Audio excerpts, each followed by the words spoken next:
Bon, l'équipe de France s'incline 2-0 face au Danemark. C'est une défaite vraiment inquiétante avant la Coupe du Monde, si je peux le lire. Voilà, parce que ce match, encore on aurait perdu, mais on aurait fait un bon match. On aurait pu essayer de tirer du positif dans ce match. Mais là, dans ce match, rien n'est allé. On a été nul. Il n'y a pas d'autre mot pour définir notre match. On a été nul, que ce soit défensivement, au milieu de terrain, offensivement. On a été nul. Voilà, donc c'est une défaite largement méritée pour le Danemark qui n'a pas non plus réalisé en gros match, mais qui eux, par contre, ont été efficaces devant le but, contrairement à nous. Ils ont eu peu d'occasions, mais les peu d'occasions qu'ils ont eu, ils les ont mis au fond. Nous, pareil, on n'a eu pas beaucoup d'occasions. Enfin, on a eu trois quatre occasions, ce qui est peu dans un match. Mais voilà, on en a eu quand même, mais on n'a pas réussi à les mettre au fond. Et c'est ça qui a permis au Danemark donc de gagner ce match. Mais après, dans le jeu, de toute façon, le Danemark a été supérieur à nous. Pourtant, on avait réalisé 20 bonnes premières minutes dans le match. Mais après, je sais pas ce qui s'est passé. À 20 minutes de la mi-temps, vraiment, on s'est fait manger par le Danemark dans tous les duels. On a fait aussi énormément d'erreurs techniques. On leur rendait trop facilement le ballon. Quand je regardais le match, je ne reconnaissais pas l'équipe de France parce tellement que notre match était mauvais. Et ce match est inquiétant pour notre dernier test avant la Coupe du Monde. Et puis en deuxième période, n'en parlons pas. Bon, il y a eu quelques changements. Pavard, je comprends pas pourquoi il a joué tout le match alors que toute l'équipe a été mauvaise, mais lui encore plus il a été mauvais, donc je comprends pas pourquoi il est resté tout le match. Enfin bref, je vais pas m'en prendre qu'à lui parce que vraiment là c'était vraiment toute l'équipe qui était pas bonne.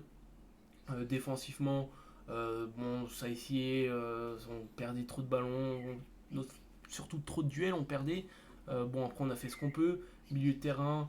Chouameni, il a fait un match correct, mais voilà, on est habitué à du Chouameni, par exemple face à l'Autriche et même ses autres matchs au Real. Voilà, on était habitué à ce Chouameni, et là le Chouameni sur ce match-là n'a pas été très bon, tout comme Kamavinga. Enfin voilà, il n'y a aucun joueur vraiment qui est sorti du lot où on s'est dit bon, au moins lui il est bon. Non, il n'y en a aucun parce que même notre trio d'attaque Griezmann, Giroud, Mbappé, ça a été le néant aussi. Les seules occasions, on va dire qu'on a eu, c'est le coup franc de Griezmann et Schmeichel l'arrête. Et le duel Mbappé-Schmeichel où Mbappé rate son duel, sont 1 contre 1. Mais du coup, voilà, on a vraiment, je n'ai pas reconnu l'équipe de France et je pense que c'est pareil à vous qui avez regardé le match. Vous avez pu voir vraiment ce désastre, ce match désastre de l'équipe de France. Après, certes, on a beaucoup de joueurs qui étaient absents, mais bon, l'équipe qu'on avait sur le papier, c'était pas non plus nul, hein. On avait Giroud, Mbappé, Griezmann, Chouameni.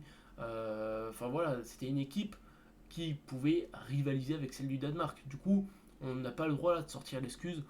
Oui, mais on avait beaucoup d'absents parce que l'équipe qu'on avait là, elle pouvait, si elle le voulait, s'imposer face au Danemark. Il n'y a pas de souci.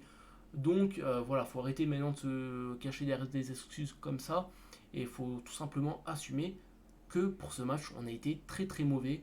Et j'espère vraiment qu'on va se réveiller, notamment que le Danemark est dans notre poule pour la Coupe du Monde. Donc on espère vraiment, on croise les doigts pour que déjà tous nos absents soient disponibles pour la Coupe du Monde. Et on espère qu'il n'y aura pas d'autres blessés d'ici là. Donc voilà, on espère récupérer l'essentiel. Kanté, Pogba, Benzema, Hernandez, enfin les deux Hernandez même. Enfin voilà, il y a des joueurs qui sont, on va dire, indispensables pour nous. Et du coup, on espère vraiment récupérer ces joueurs-là pour la Coupe du Monde. Parce que sinon, tu te dis, si c'est avec cette équipe-là qu'on va à la Coupe du Monde, on est vraiment mal barré, hein. On est très très mal barré. Du coup, on espère vraiment qu'on va se réveiller. Il y en a qui se demandent si Deschamps va sauter avant la Coupe du Monde ou quoi que ce soit. Du coup, non, Deschamps sera bien toujours à l'équipe de France pour la Coupe du Monde. Parce que voilà, ce serait encore pire si on venait à virer un entraîneur juste avant la Coupe du Monde. Du coup, on aura toujours Deschamps. Moi, j'ai toujours confiance en lui, mais voilà, faut qu'il y ait des changements d'ici là, sinon ça va très mal aller. En tout cas, voilà, si ce débrief vous a plu, n'hésitez pas à liker, à vous abonner. N'hésitez pas à dire en commentaire, vous, ce que vous avez pensé du match des Bleus. Et nous, on se retrouve très prochainement pour de prochaines vidéos et de prochains lives. C'était Natas, passez une excellente soirée, je vous dis ciao.